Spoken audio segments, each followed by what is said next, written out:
Hey fam, Ty Bledsoe back at you, CEO of Undisputed LLC. Today's guest on the Undisputed Podcast, oh yes, is going to take us on a ride to the C-suite. Susan Winchester is going to be our guest, published author, consultant, keynote speaker, and former chief HR officer of 2 Fortune 500 companies, is going to be joining us.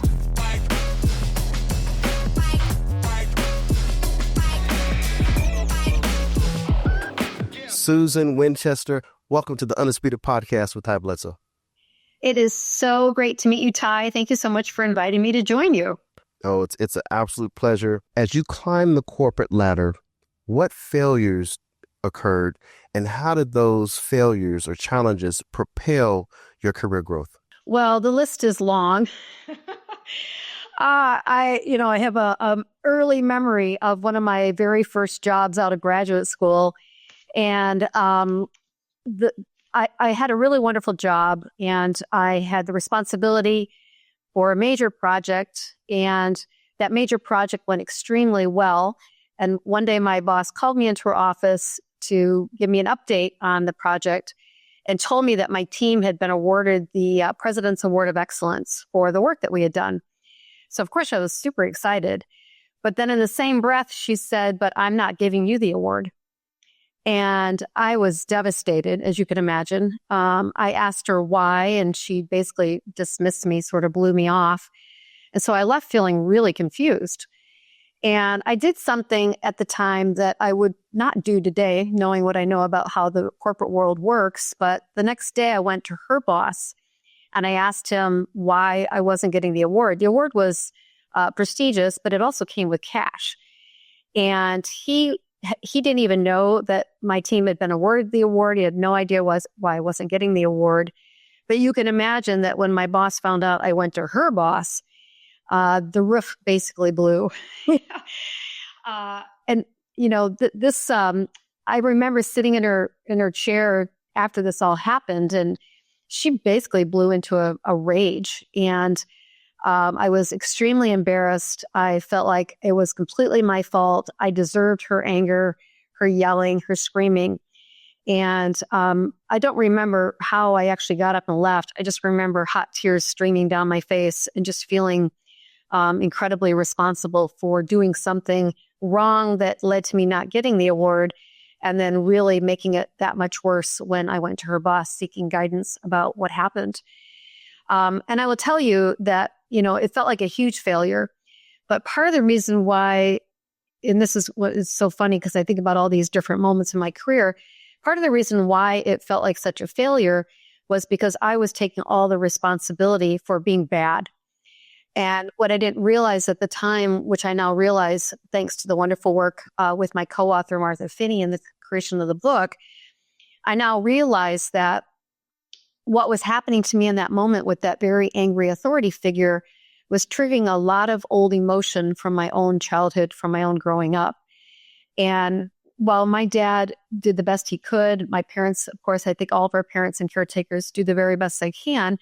They have their own set of issues that they're navigating from their own childhoods.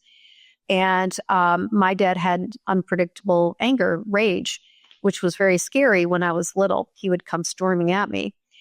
And what I know now because of all the work that Martha and I did for the book, the research around the impact of childhood dysfunctional experiences, childhood trauma, if you will, is that it definitely has an impact on our brain chemistry. And I believe strongly that when we're in situations in our workplaces, our reactions to other people are often fueled by the things that happened to us when we were little. And so I never realized I did this, but I believed that it was everybody else's job to determine my worth and value. And my job was to be as perfect and as people-pleasing as possible to earn their validation.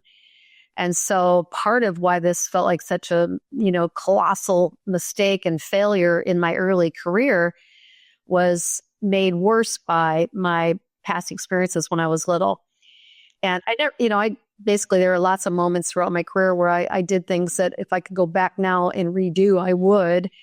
But I have a lot more clarity about how I respond to certain situations at work and have become much more capable of understanding and being aware of my own past beliefs and patterns and behaviors and interpretations of others to better able to self-regulate myself when situations are happening in today's world. So that's just one of many moments where I did something that I felt I should have done it differently and then felt terrible about it, beating myself up. And basically, I left that organization not long after that because I felt so humiliated and felt like it was so much my fault. Never even reflecting on the fact that her behavior was completely, it was way bigger than it was required for the situation. There was no explanation why she had decided that I shouldn't get the award. I still don't know why I didn't get the award. Actually, about 2 weeks later, her boss I did end up getting the award in the financial benefit. But it was a painful way to get that money. But it was a very valuable lesson and, set me off on a journey of being very careful around authority figures who could decide your fate. I'm interested, Susan, here. I want to double click on your experience.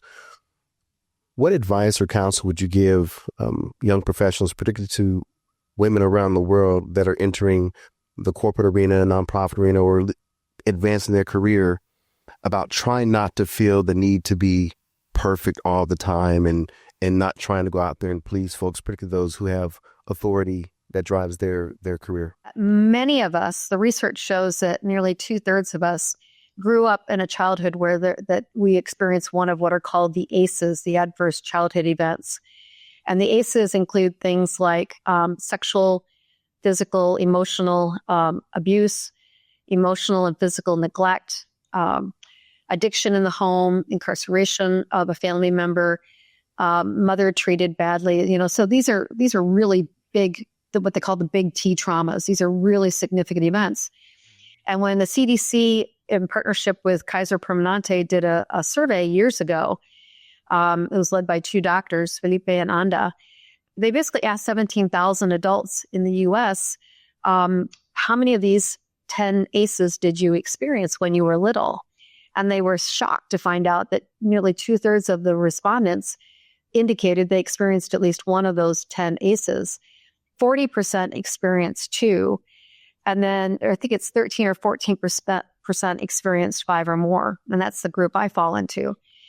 And so I think the first thing to recognize is that if you grew up in a challenging childhood, regardless of what it was, even if you didn't experience an ACE, I've had lots of people tell me that they felt like they never measured up to their parents' expectations. There are just so many things, but what people are often unaware of is how much those past experiences really, and as I mentioned, this already influence every single thing that happens to us at work.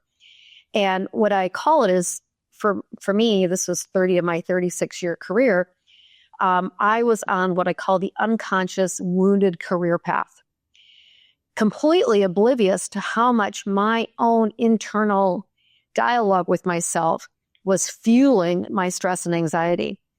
And I teach people how to step off that unconscious wounded career path where we're constantly feeling, like we're always responding and reacting to other people when we feel like they're angry with us, disappointed in us, frustrated with us, whatever it might be. It fuels all that chemistry in our brain and how the brain stores memories, emotional memories, and the amygdala, the survival mechanism of the brain that's fight, flight, or freeze. We go into these patterns every single day of going into work, feeling like we constantly have to prove ourselves, coming home at the end of the night and feeling like whatever we did wasn't enough, and then beating ourselves up. And if something happens at work, the workplace conflict, which Martha and I call a bumper car moment, when we've crashed into somebody and there's a very strong emotional response, we tend to ruminate about that. And we waste a lot of time and productivity around rethinking, replaying, retelling, the events that occurred, and really creating an even bigger drama than what maybe actually happened. And the opportunity for everybody is that we can learn how to become aware of the past and its influence on us at work and start to step onto what I call the conscious healing career path, where we become aware of, awake to those past patterns, past beliefs we had. My biggest belief was I felt like I wasn't good enough. I've had other people tell me they felt like they couldn't do anything right or that they were stupid. We all carry these, beliefs with us, like, they're the pilot of our lives, unconscious, unaware of how much they're influencing every single experience we have at work and how much it's driving us to seek that external validation from other people. Which is part of the whole essence of what you described, is people going in feeling like they have to be perfect.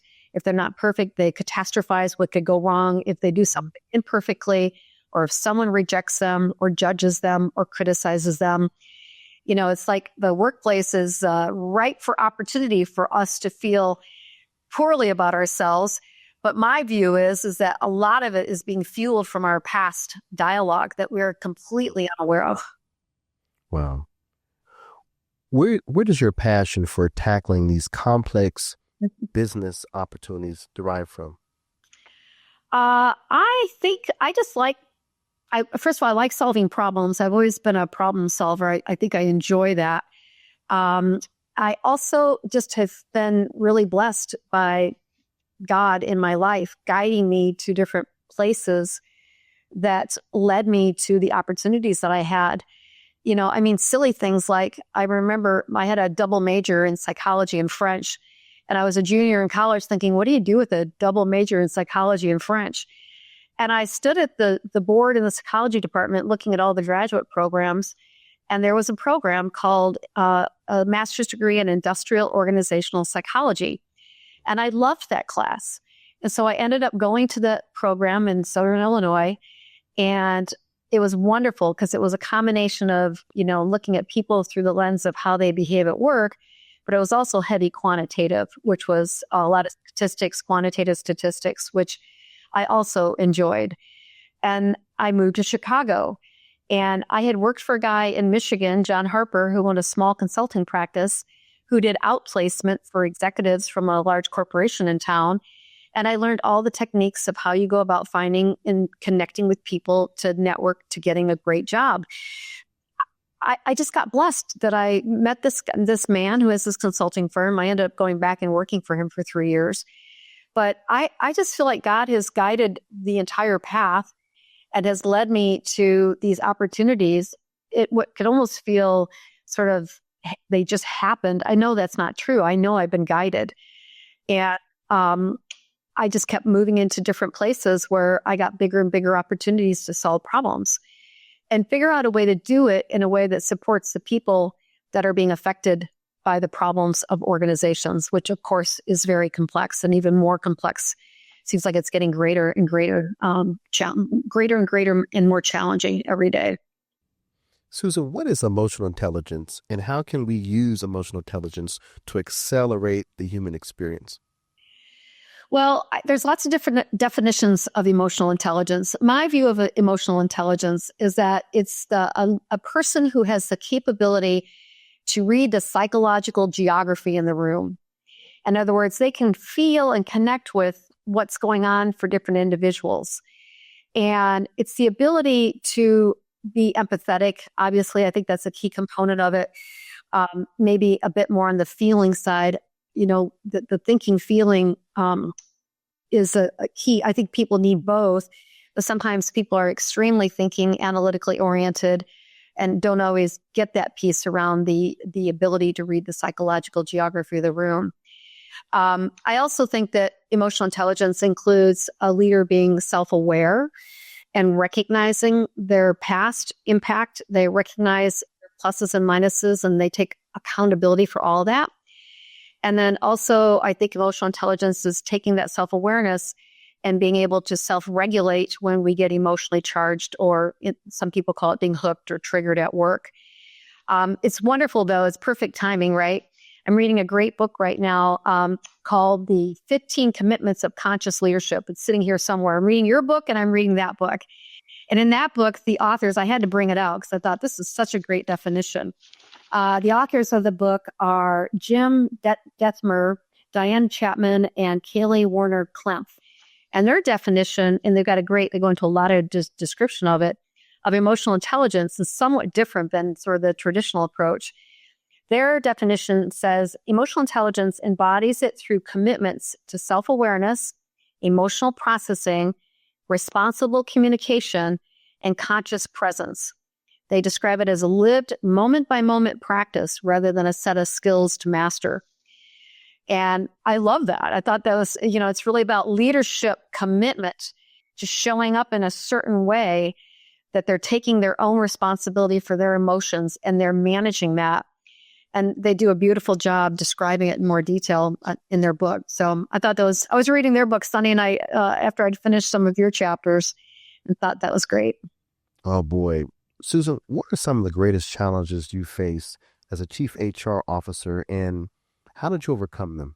Well, it's funny. The first thought I had on the answer to your question was when I wasn't a chief HR officer, but it was one of the most challenging moments of my career.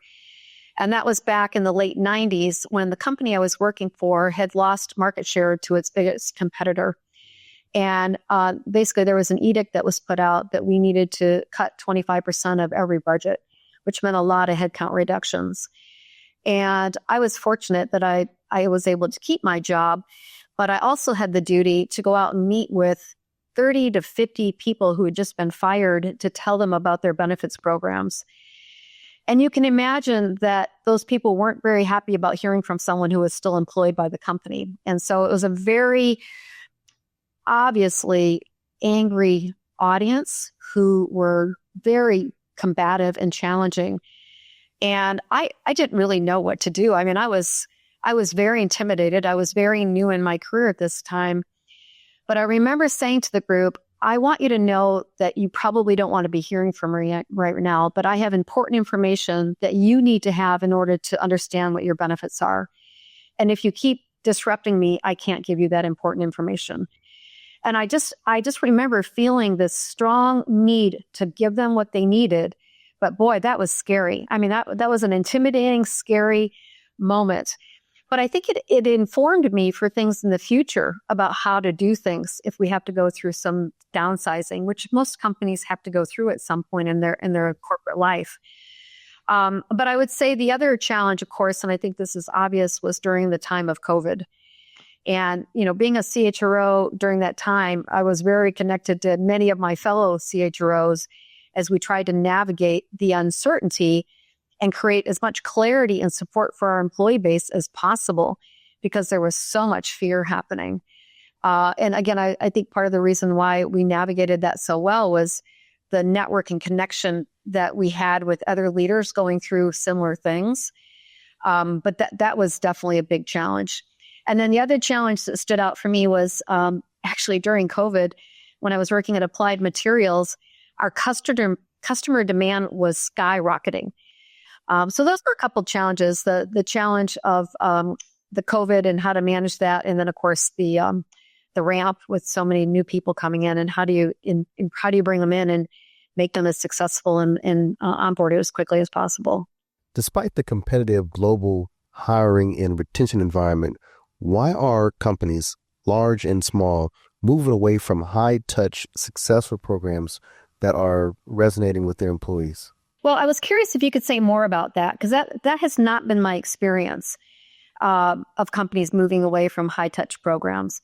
I think generally companies are always trying to find the most efficient and effective way to give people information they need to be successful. But, Applied Materials was my most recent experience. I was with them for 5.5 years, and there were a lot of things that were happening that I would say were high-touch all around the world, So we were connecting with our employees. The executive team were doing videos and we were doing some very cool culture work so that people would recognize that our ability to be as connected as possible was going to enable us to create more value in the marketplace because of the strategy we had. So I have maybe been blessed that, high touch companies are just always looking for ways to connect with their employees. I think companies do it in different ways depending on their resources and their capability. But I was curious if you had a specific example of something you've seen where programs are being scaled back. Oh boy! Look at Y'all, now you know here on the Undisputed Podcast, right, we have a featured guest posing a question on me, putting me on the hot seat. I have a couple in mind. I may talk about them offline, but I would say this. So now we're going to have the consultant hat on, right, Susan?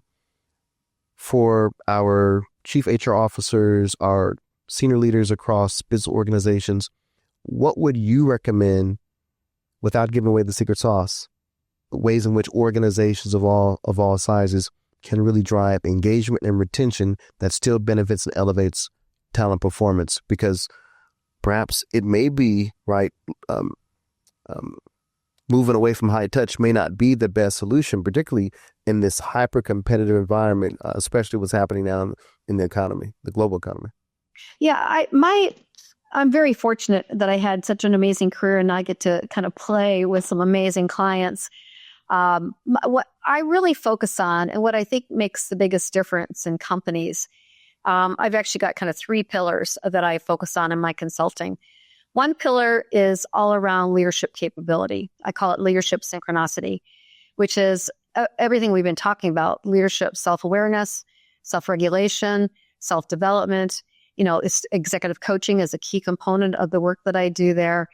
And I feel very strongly about that being a key foundation for every company, in that the leaders of the organization are the ones who really set the tone for the culture and how the company works related to engaging and retaining its people. And Sen Delaney, which is a wonderful culture company that's done a lot of work with many of the top Fortune 100 companies, have a concept they call shadow of the leader. And whatever the leader's shadow is that's being cast into his or her organization, people in that organization will emulate that behavior. So I had a CEO years ago who would get into the office every morning at 4 a.m. He had no expectation that anybody else get in at 4 a.m., but he liked to get in and read all the global news about anything that might potentially affect our industry. But people thought they had to be in early. So they would literally, if you showed up in the parking lot at 6:30 or 7, it was full. And, so it was a very interesting shadow of the leader. But if you have a leader that's incredibly anxious or worried all the time, that whole energy gets cast into that organization. If you have a leader like the one I was just talking about, who would get in at 4 a.m., who stayed balanced and calm no matter what. If things were great, he was balanced and calm. If things were terrible, he was balanced and calm. He created this sense of calm and will handle anything throughout the entire organization. And so I feel like that leadership capability piece and supporting leaders to help them be even more impactful and effective in their organizations is critical to the health of the company and the people in it. The second pillar that I believe strongly in is a body of work around a model that I have called the suitability model. And I think a lot of organizations really struggle with, how do you really match people into roles and do as much as you can to make sure that they're successful. We have too many instances where we put people in roles and they fail. I mean, I had 10 bosses in one of my companies in 10 years. That's a bad track record. Companies are spending a lot of money on bets about who's going to be successful. I teach a model to organizations. I've taught it to universities. I've taught it to corporations. I've taught it to private companies, that enables people to really understand what matters most when you're matching people to work. And it's good for any talent decision, whether it's because it's foundational to assessment. I think most of the competency models that are out there are confusing and vague and don't really help us enough. I think they actually create more problems than solutions. And with suitability as a foundation for all assessment, it's great for selection, development, coaching, performance management, succession planning. Basically, every single decision that leaders are making about people is enhanced dramatically by leveraging the suitability model.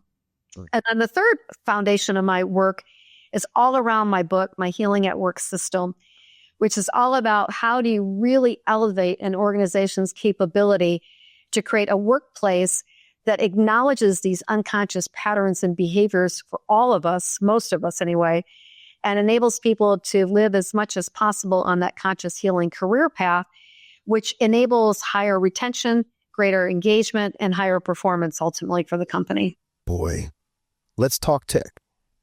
How is artificial intelligence changing the landscape, and what are the best solutions for professionals to? Yeah, I love it. You have my question. A lot of people are thinking about this right now, so the topic is very relevant. So here's Susan Winchester's view of the world, and it's influenced by some super smart people, which I'll mention here in a minute. I think AI is amazing, and I am learning more and more about how it can make our lives easier, regardless of what job you're in. And I had the privilege a few years back to attend a Chief HR Officer event at Microsoft, thanks to Kathleen Hogan, the Chief HR Officer, who I think is just stepping into a different role. And anyway, they've got some changes happening. But it was an amazing experience because we had Satya on stage talking about AI and their development of Microsoft's Copilot. And then we had the lead innovator, his name was Jeff, and I can't remember his last name, but he was on stage to really highlight the possibilities and potential of how their Copilot or, whatever AI capability you're using enables a leader to be even more effective because it can do things in seconds that could take us hours and hours to do. And their whole point was AI the hope is that it will eliminate the drudgery. It's so funny because I was there on Monday, and on Sunday, the day before, I was spending hours trying to put together a PowerPoint presentation and had all this content from all my Microsoft Office, Word, PowerPoint, everything, the Teams sessions, whatever. And they were demonstrating how you could ask Copilot to basically say, look, I need a presentation on this. I need you to pull from these different pieces of my work and put together a presentation that's no more than 20 slides.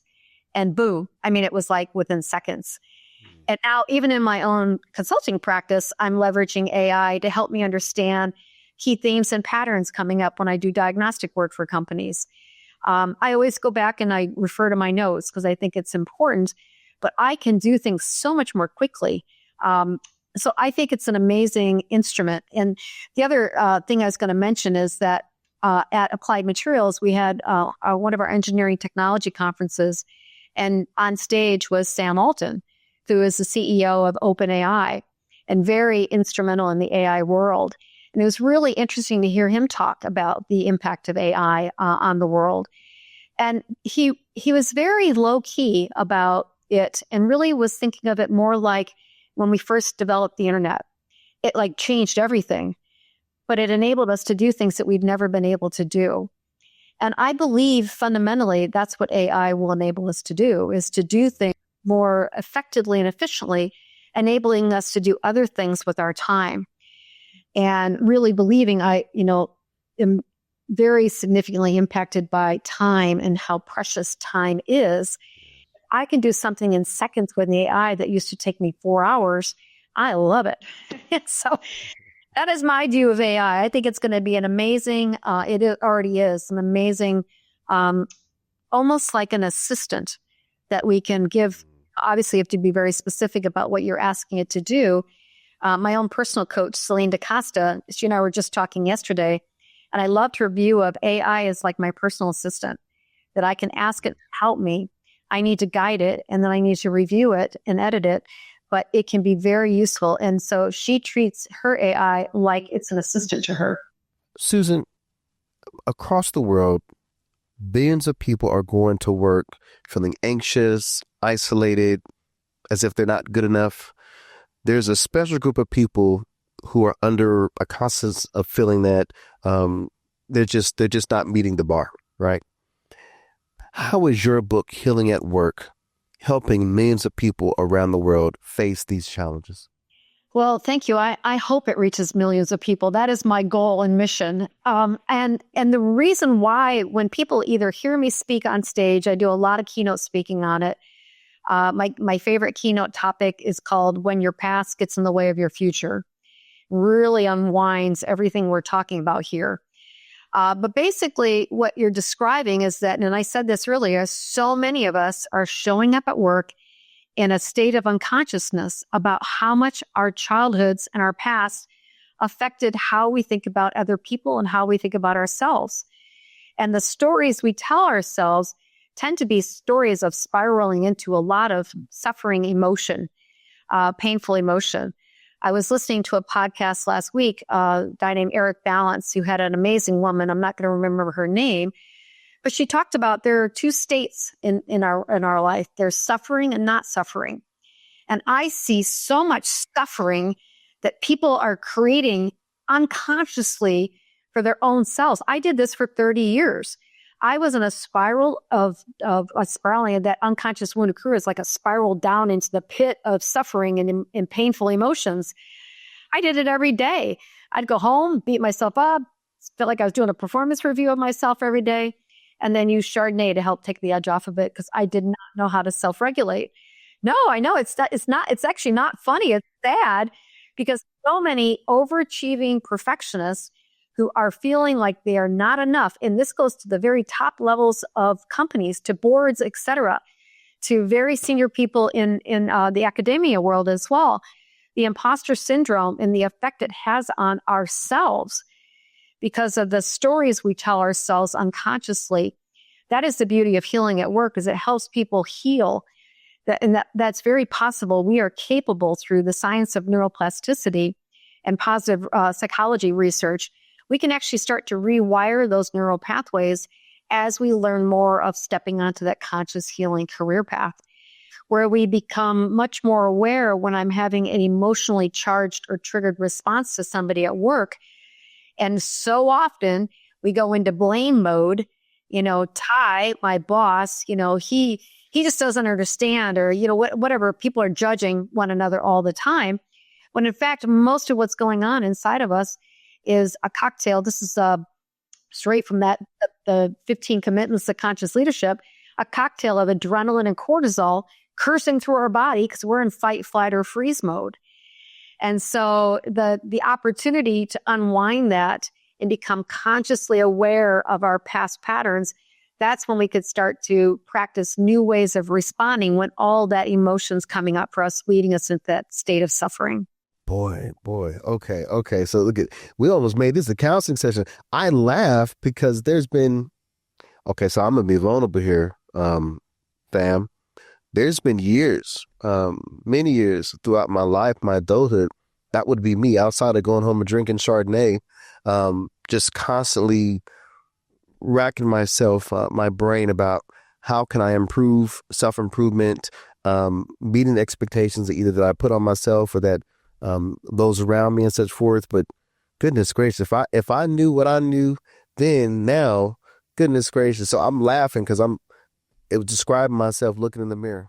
Yeah, it's actually shocking how many of us use unhealthy self-soothing habits. And it could be beating yourself up. It could be, for me, it was alcohol. For other people, it's shopping or social media or porn or whatever, to try to find that state of calm. We're trying to manage it. Again, God intervened in my life almost 21 years ago, and thank God for that spiritual awakening. But this April 26th will be my 21 years of sobriety. Wow. Congratulations. I know. A lot of us are suffering and are actually unaware of how much that suffering is actually coming from our own selves. Susan, I'm going to be impromptu with this question, but I'm just led to ask this question.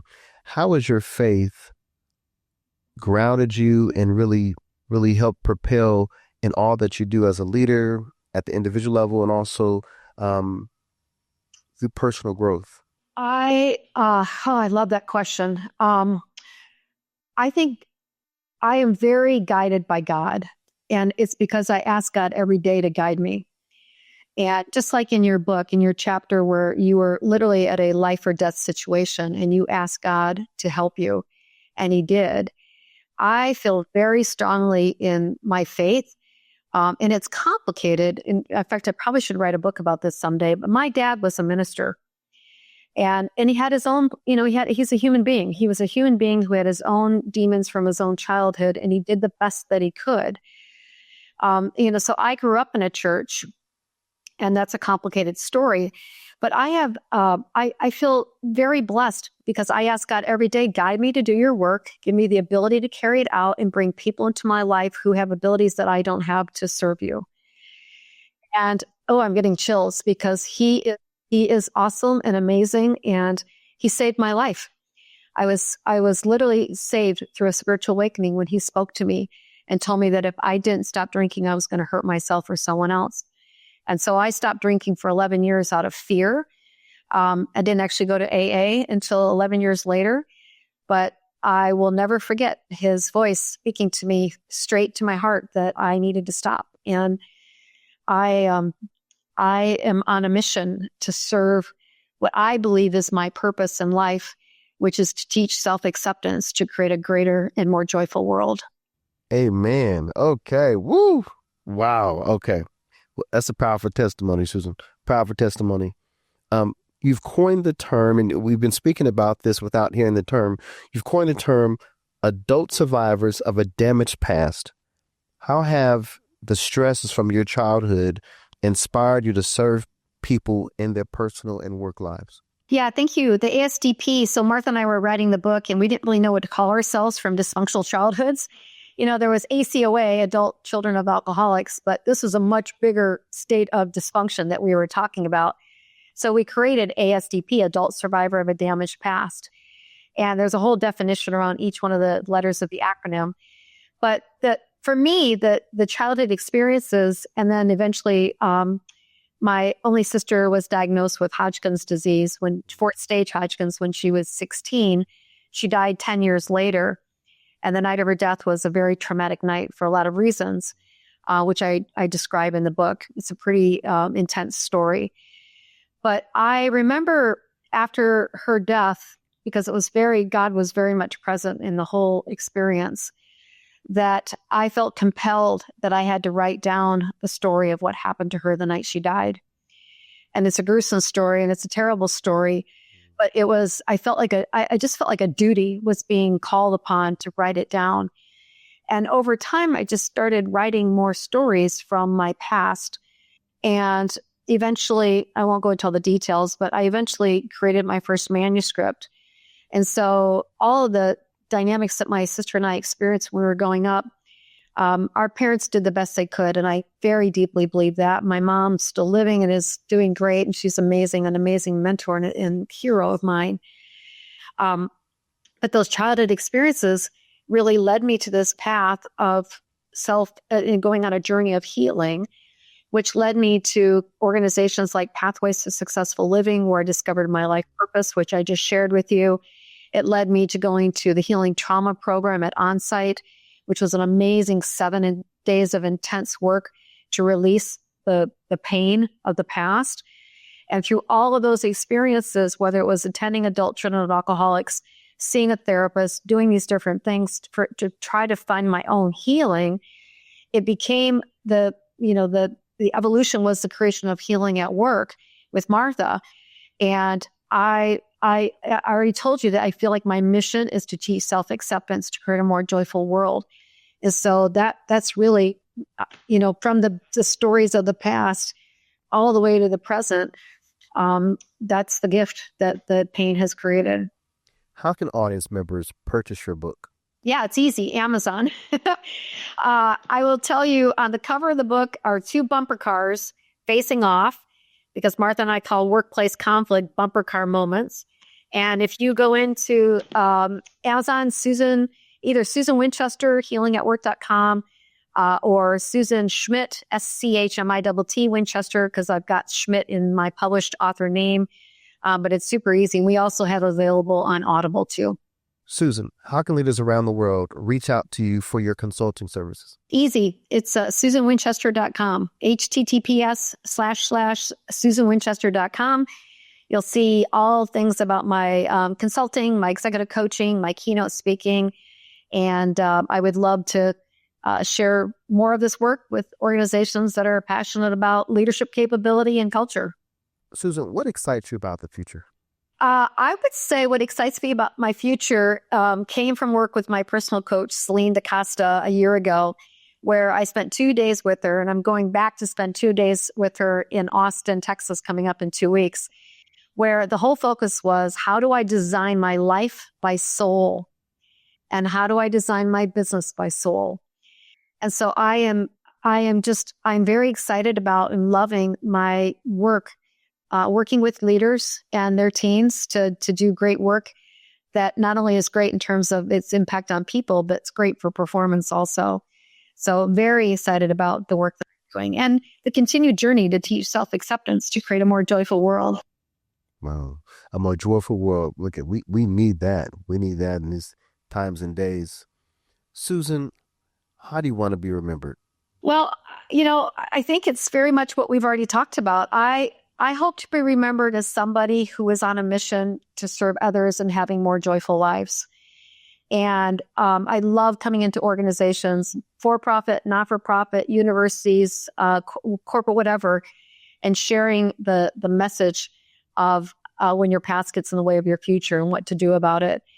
Because when people start to become aware, they become awake to the influences of their past on their present experiences, they then can begin to live a completely different life. They are different as leaders and employees in their workplaces, and they can also start to shape their own families outside of work as well. So that's what I hope to be remembered by, is for bringing meaningful work to the world that helps people have better lives. Okay, well, I want that to just to settle in. That's heavy. We have a servant leader, we have a rainmaker, we have someone that's influencing leaders around the world, from tech to academia and beyond. Susan Winchester, thank you for joining us here at the Undisputed Podcast. Team members and family, please go out and purchase Susan's book, Healing at Work, but also reach out to Susan about keynote speaking and consulting for your organizations, a transformative leader. And for those of you who are part of the family, listen, understand this, the Undisputed Podcast, we're bringing leaders around all industries that's driving transformation. For those of you interested to bring this podcast to your organization, reach out to my team at Bledsoe.com. Susan, I definitely thank you so much. To our fam out there, stay encouraged, keep your head up and your eyes open. And until next time, take care of yourselves and take care of each other.